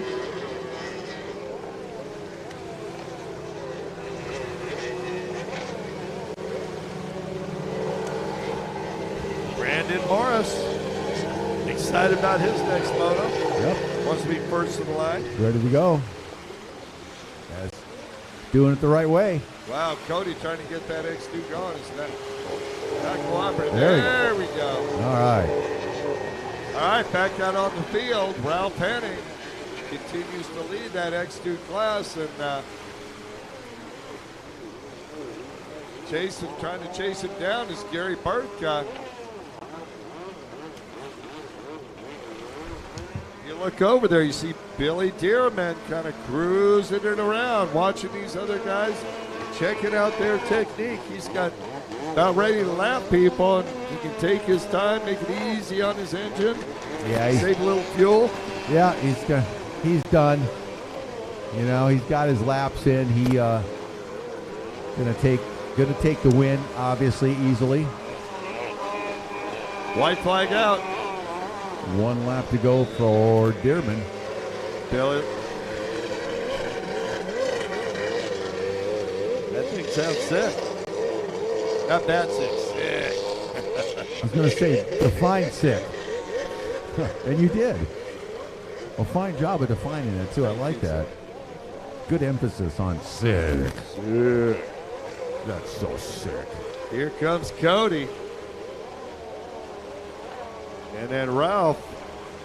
Ralph's got Gary Burtka right behind him. Gary, I know he'd like to beat all the X2s this moto. I would think. He's like, all right, dude, whichever one you take, I'm taking the other. I would think he would. Yep. And although it is white flag at last lap, generally the racing community says go to the inside because it's a shorter route to the flag. But Gary, I think I think he's going to get him. I think he's going to be really close. Yeah, he's going to get him. He is going to get him easily. And I believe Ralph's letting him too. He looked over. Gary just looked over, taking it kind of easy, standing up on that HX. Oh, Billy opening the throttle, going to make that turn. Is he going to let the X2 go by? Yeah. Actually, Burke on a blaster, isn't he? Yeah. He switched up. And there's your checkered flag. Billy Dearman dominant once again in that Sport GP class. Burka in the Sport Open.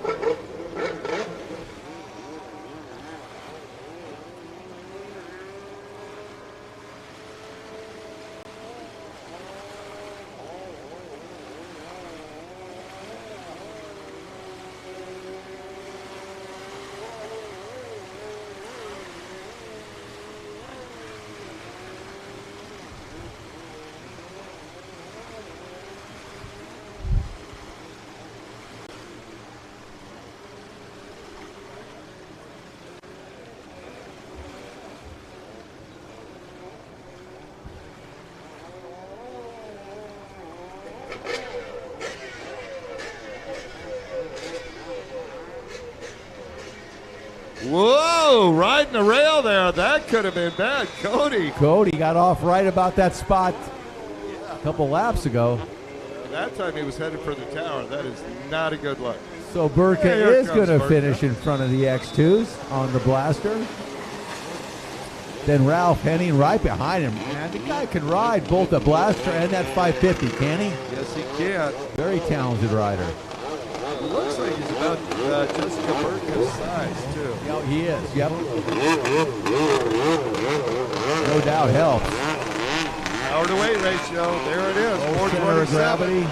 Joshua Bro comes across. And there's the other 21, John Perdue. All right, flip it around. Race number 9, beginner runabout box stock, runabout 800, super stock. Moto number 3. On the 57 out of Pensacola, Florida. You saw his brother out there earlier. This is Brandon Morris.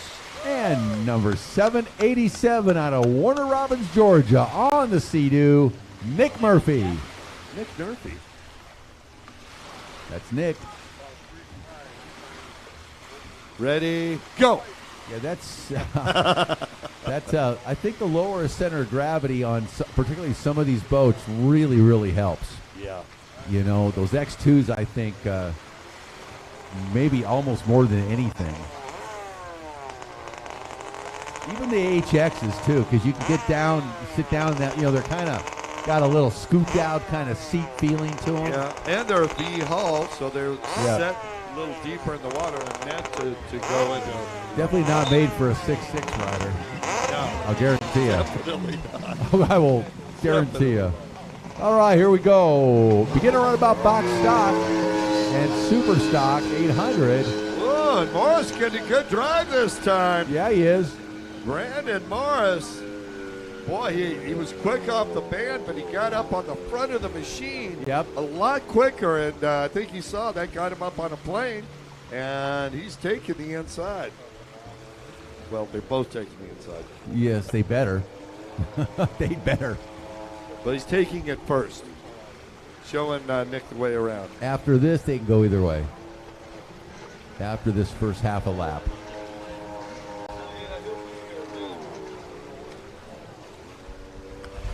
There we go.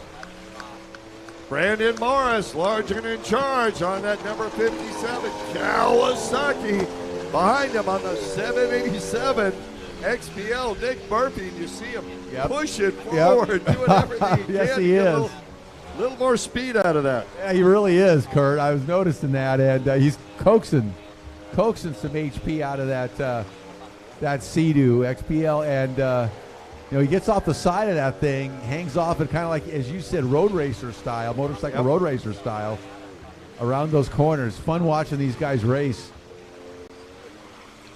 Yeah, with those two different holes, I mean, look at Nick lay that thing over, and basically Brandon's keeping it flat through the turn. Yeah, just really completely different holes. Different riding styles required, to be sure. I will say this. I wish Nick Murphy would have taken the Joker buoy this lap, because he might have been able to reel in Mr. Morris early. Possibly. I was thinking the same thing. We'll see it when they come around one more time, and if he decides to do that, because I think it would give him a little bit of an edge. It's going to be close. Look at him. Man, Murphy taking a good line. Making some good turns. He's going to make the turn. Here comes Morris. Murphy on the inside of him, and Murphy's going to take it, I think. Nope. Morris is going to have a little top end coming out of that outside split. But Murphy's using that inside. Now, if Murphy uses the Joker buoy, assuming that Brandon doesn't use it as well, he could use that to make the pass here. And he uses the inside to make the pass. Yep. Brandon's got the top end, but Nick's got the skill on the inside there. And I think he's able to put that Sea-Doo hull to use in making a tighter turn around those buoys. That boat is known to turn pretty well. I was going to say that's one of the hallmark traits of the XPL hull. Yep. Oh, and Brandon stuffs it a little bit, and that's going to give Nick Murphy the drive he needs. They both take the Joker buoy. Yeah, the XPL's kind of got an hourglass shape to it. Exactly, yeah. You know, kind of like a parabolic skis, you know, designed kind of with that thought in mind, I believe. Yeah, really good analogy, Rick, and it's absolutely true. Once you set it over on its side, it naturally wants to turn, and you actually have to counter steer to get it back up. Yep. More so than other holes. Yeah, I thought they were fun to ride. I liked it. Yeah. A little bit difficult to get back on, but not near as much as an HX. Halfway flags are out. Look at Nick get over now, leaning off of that thing. He's cutting some nice turns. Yes, he is. He's cutting good lines. Yeah, he really looking better all the time.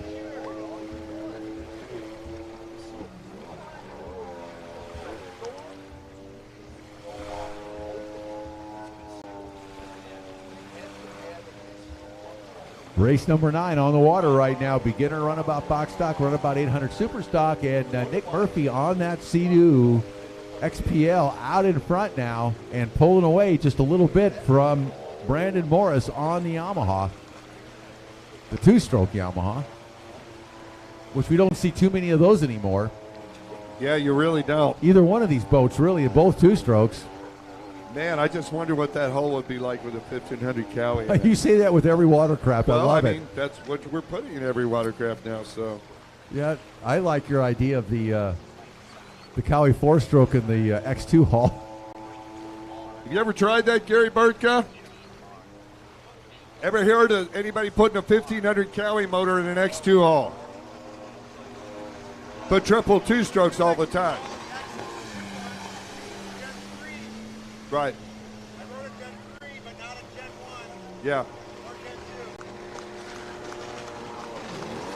I rode a Gen 1 with a 1200 triple. A lot of fun, isn't it?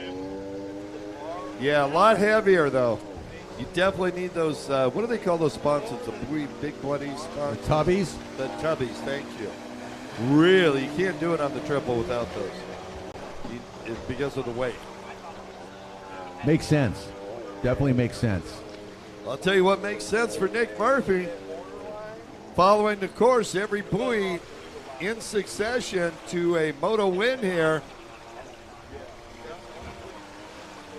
Yeah, Murphy making the line. He's looking good this moto, isn't he? He really has ridden a very, very solid race. Up until he took that turn. No. Now he sees the white flag coming. I'm just wondering. He's got enough of a lead now. I don't believe, unless he makes a mistake, which is, believe me, easy to do, especially in beginner runabout box stock. That's right. He's looking pretty good now. Down the front straightaway, he'll take the white flag. 1 lap to go for Nick Murphy on the Sea-Doo. Boy, good turns, man. Just There's what I was talking about. He goes wide before the buoy to keep his speed up. Yeah. On that hole. Yep. It really is. And Brandon just wide open.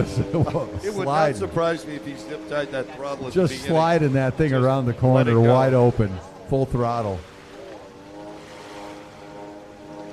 Man, so great, you know.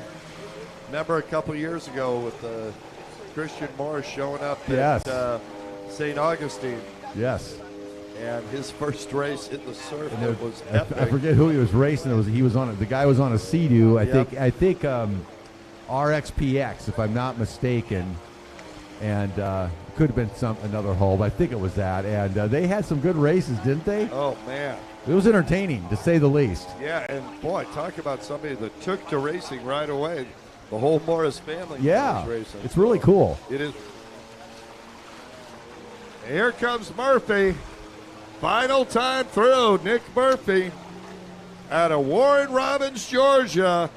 And he will get the overall in runabout 800 super stock. Brandon Morris going to make the final turn, come down the front straightaway, and cross the checkered flag, laying down, getting maximum speed out of that two-stroke Yamaha runabout. Good ride in both riders. How much fun is that? We're going to race 10, ski, 4-stroke, stock. Moto number 3. On the number 53 Yamaha out of Fairhope, Alabama, it's Gary Holbein Jr., the birthday boy. And number 411 out of Weberville, Michigan, on the Kawasaki SXR 1500, Jessica Burka. The destroyer.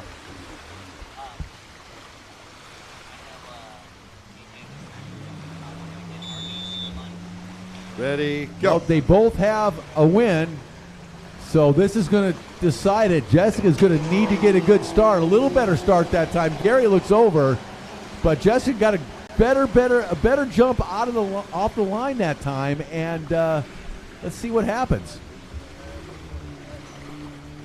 Gary looking so solid. As always.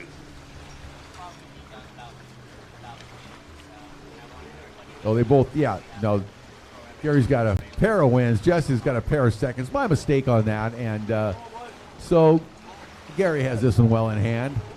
Mathematically, he's already won. Dennis Duvall Photography here today taking photos. You can text jet ski to 90738 to get notified about today's photos. Holbein Jr. making that, coming down the front straightaway, make that hard right-hand turn. And Jessica trying to lay over that huge Kawasaki SXR 1500. Meanwhile, Gary Holbein Jr. is just flicking that little Yamaha side to side. Gary is just such a talent on both the two-stroke Superjet as well as this new four-stroke Superjet. Really, really talented young rider. Turns 14 years old today, and man, he is just charging. Boy, I remember back in the day when, at least in California, they changed the law from anybody could drive a boat to 12 years old. Yep. And then 16 years old. And of course, in closed course racing on private water, we can do any, you can do anything you want. And it took a few years, but finally came around to 10 years old. Yeah. Was the base, the youngest you'd let a rider race. Yeah, we could never do that back in the day at IGSBA because of the our board of directors, the manufacturers, did not want that to happen. They wanted to go with the 16-year-olds, riding personal watercraft, period, on the water. So we stuck with that, and it kind of hurt the sport really in terms of growing young talent. Yeah, well, it left a huge amount of riders because there were tons of riders, younger than that were riding them, and they could have easily be turned into racers, but. Well, thank goodness these youth programs started out, the junior programs, and it became apparent very quickly that these young riders were very capable of riding these, super jets, SXR 800s, things like that. no problem whatsoever, to say the least. Right. Well, practice, practice, practice.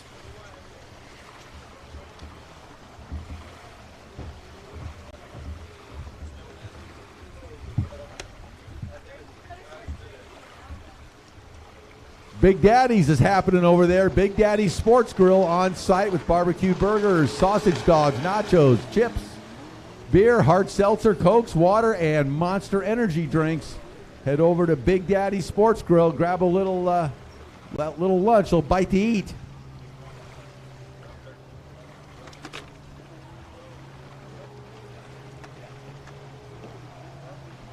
Yeah, and after you're done there, go and get some dessert, a Kona Ice. Feel awful nice in this really comfortable time right now. I mean, it was a little warm this morning without the breeze, but as usual. Once the cloud cover came, made it much nicer.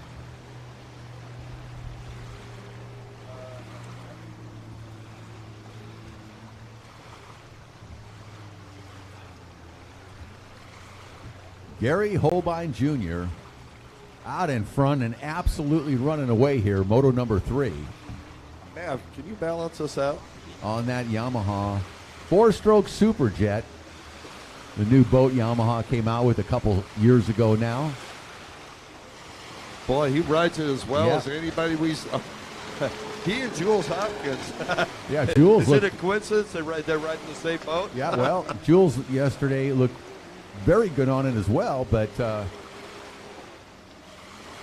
he talked to him, as I mentioned earlier today, about it yesterday evening. We were hanging out, eating some birthday cake with the Holbeins, celebrating Gary's birthday, and he really said those front sponsons made an enormous difference in handling on this boat, among some other changes that were made, that he wasn't too fond of it in stock form, but with the front sponsons and so on, he felt it really changed the characteristics of the watercraft.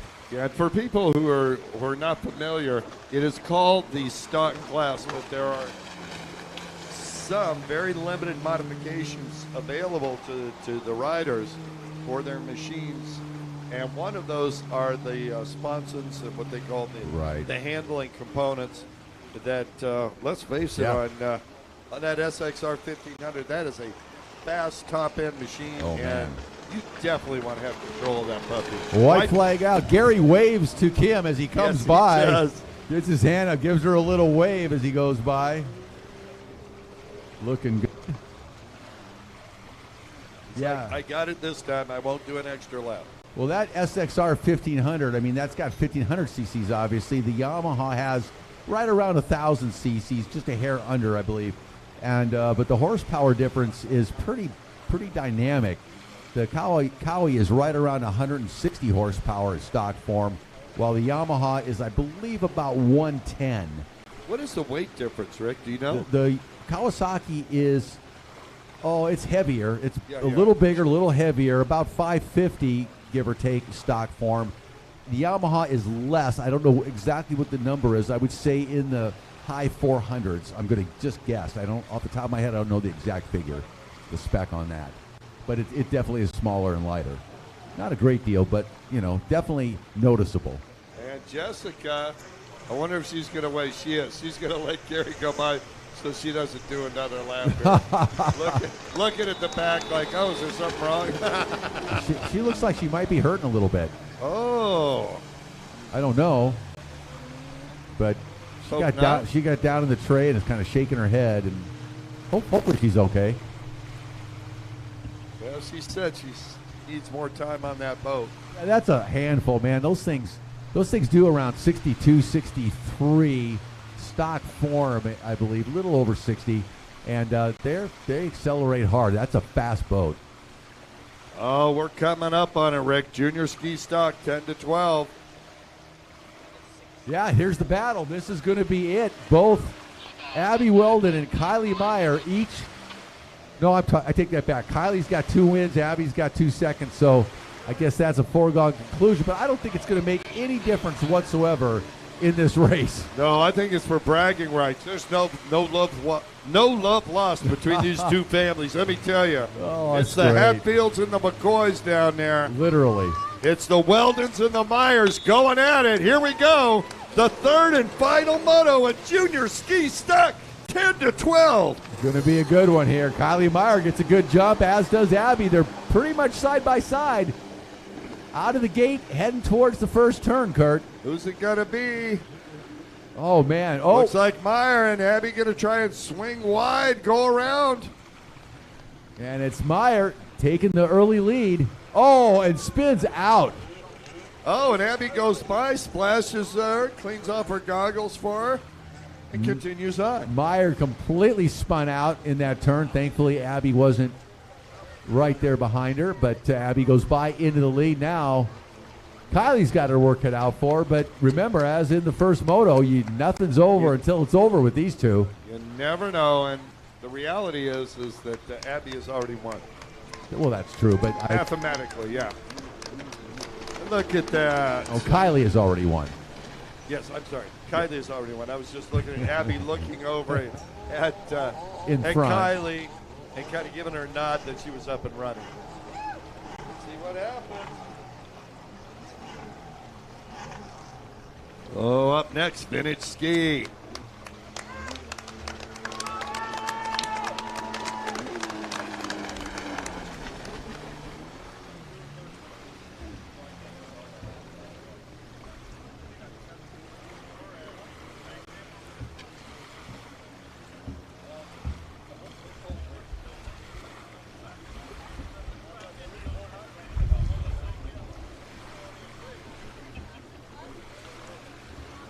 Oh!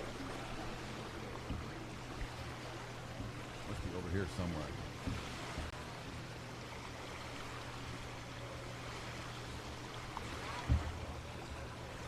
See it over there? I just saw some out there.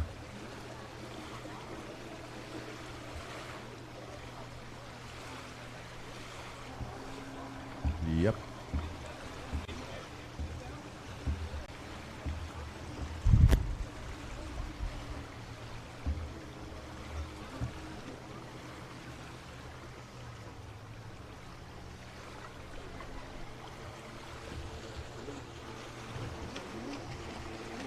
All right, down the front straightaway.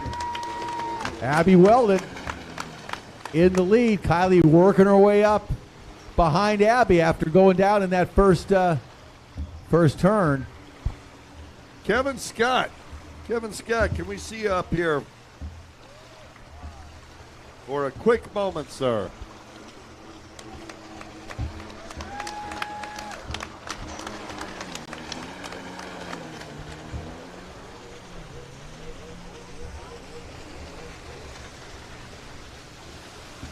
Oh, man. These two have had some good rides this weekend. Kylie Meyer and Abby Weldon. Pretty evenly matched, but really is a matter of who makes the least amount of mistakes.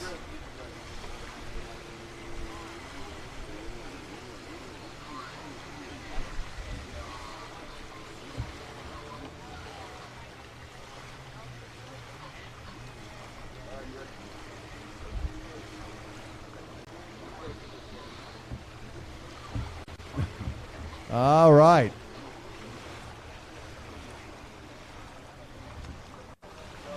Abby Weldon, the 13-year-old out of Atlanta, Georgia. Abby rides for Howard Sid, Jason Herndon, Glenn Elliott with Killer Frog Racing, and Team Reckless Abandonment.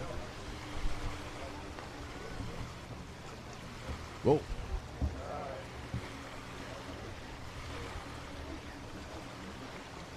All right. Well, unfortunately, we see a little lightning now out on the horizon straight in front of us. We've seen some lightning strikes. Kylie Meyer comes by. So FYI, it looks like we may take a break here. We will see. I'm with our race director up here right now. We're going to finish this moto, and then we're going to pull you guys off the water. We're going to finish this moto and pull you guys off the water because we've got lightning right out here in front of us. Okay? You guys hear that? We're going to let these girls finish their moto, but we're going to pull you guys back off the water in interest of safety. We have seen some lightning strikes right out here in front of us. There's more coming, so we'll take a half-hour break and go over to Big Daddy's. Go over to Big Daddy's. You're reading my mind. White flag's coming out so we can get these girls off the water here very quickly. Get our scores out of the tower quickly. It could skirt around us like it did yesterday. We kind of had the same thing yesterday. It did go around the lake. White flag out. 1 lap to go for Abby. Boy, she's really getting down on that machine. She is. Kylie coming up behind her. If Kylie hadn't spun out in that first turn, they'd be neck and neck right now. They'd be battling hard. Well, they are battling hard, but they'd be closer together. 1 more lap.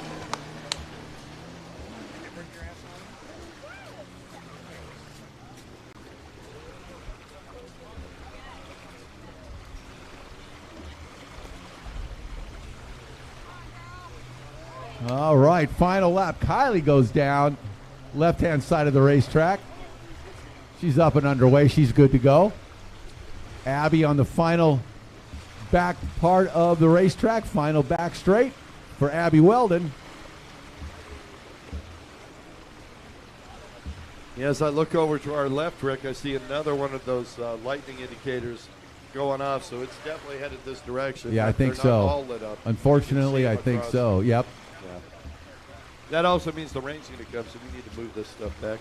Yep. Try. We will do so. We want to get everybody off the water, though. Our crew here very quickly, as it looks like it is coming towards us. We don't know for sure, but it certainly looks like it. Of course, Kurt and I love to be up on an aluminum there's nothing frame better. tower with lightning coming down. Nothing more fun than that, huh, buddy? Absolutely.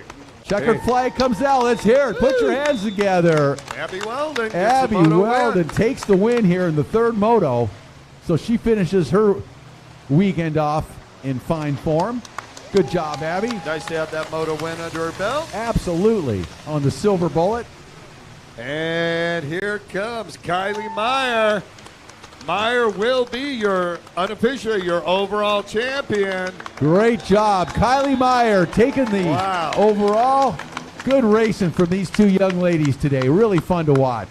They are such nice girls. Yep. That is absolutely a joy to watch them having fun out there. Great to watch them. Ladies and gentlemen, we're going to shut it down for about a half an hour. We'll give you an update. If there's any change to that, we encourage you to go over, see Big Daddy's and Kona Ice. Get some refreshments, recharge your batteries, and we will be back in 30 minutes.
Pro Watercross has enjoyed 25 successful seasons on the water. The world's greatest watercross racers excite the senses, engage audiences, and build communities through integrated campaigns that get results. It's a great tour. It hits a lot of hot spots. It travels, a lot of the U.S. And it brings you to all kinds of different demographics of people that you're racing against, people that you don't get to see all the time. It's a tour that is complete, from kids racing to adults racing, a lot of spectators, and just the best locations to go to. Daytona, Panama City Beach, Pensacola. We're in Georgia, Racine, Wisconsin, Texas. We go everywhere. Beautiful spot, Naples, Florida. You can't get any better than that. And LIQUI-MOLY launching this range, it's marine range, partnering with such a great entity is just beautiful. For season 26 and beyond, Pro Watercross continues its leadership role in environmental education, safety, and with a family-friendly vibe. A lot of good people here. It's a good place to raise your kids and teach them how to succeed in a competitive environment. I've been doing it since 1996. My 17-year-old son's now a three-time world champion at jet ski racing, and he grew up by my side. Are you ready? Get online with prowatercross.org. Somebody comes out of this race as a world champion.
Pro Watercross has enjoyed 25 successful seasons on the water. The world's greatest watercross racers excite the senses, engage audiences, and build communities through integrated campaigns that get results. It's a great tour. It hits a lot of hot spots. It travels, a lot of the U.S. And it brings you to all kinds of different demographics of people that you're racing against, people that you don't get to see all the time. It's a tour that is complete, from kids racing to adults racing, a lot of spectators, and just the best locations to go to. Daytona, Panama City Beach, Pensacola. We're in Georgia, Racine, Wisconsin, Texas. We go everywhere. Beautiful spot, Naples, Florida. You can't get any better than that. And LIQUI-MOLY launching this range, it's marine range, partnering with such a great entity is just beautiful. For season 26 and beyond, Pro Watercross continues its leadership role in environmental education, safety, and with a family-friendly vibe. A lot of good people here. It's a good place to raise your kids and teach them how to succeed in a competitive environment. I've been doing it since 1996. My 17-year-old son's now a three-time world champion at jet ski racing, and he grew up by my side. Are you ready? Get online with prowatercross.org. Somebody comes out of this race as a world champion.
Pro Watercross has enjoyed 25 successful seasons on the water. The world's greatest watercross racers excite the senses, engage audiences, and build communities through integrated campaigns that get results. It's a great tour. It hits a lot of hot spots. It travels, a lot of the U.S. and it brings you to all kinds of different demographics of people that you're racing against, people that you don't get to see all the time. It's a tour that is complete, from kids racing to adults racing, a lot of spectators, and just the best locations to go to. Daytona, Panama City Beach, Pensacola. We're in Georgia, Racine, Wisconsin, Texas. We go everywhere. Beautiful spot, Naples, Florida. You can't get any better than that. And LIQUI-MOLY launching this range, it's marine range, partnering with such a great entity is just beautiful. For season 26 and beyond, Pro Watercross continues its leadership role in environmental education, safety, and with a family-friendly vibe. A lot of good people here. It's a good place to raise your kids and teach them how to succeed in a competitive environment. I've been doing it since 1996. My 17-year-old son's now three-time world champion at jet ski racing, and he grew up by my side. Are you ready?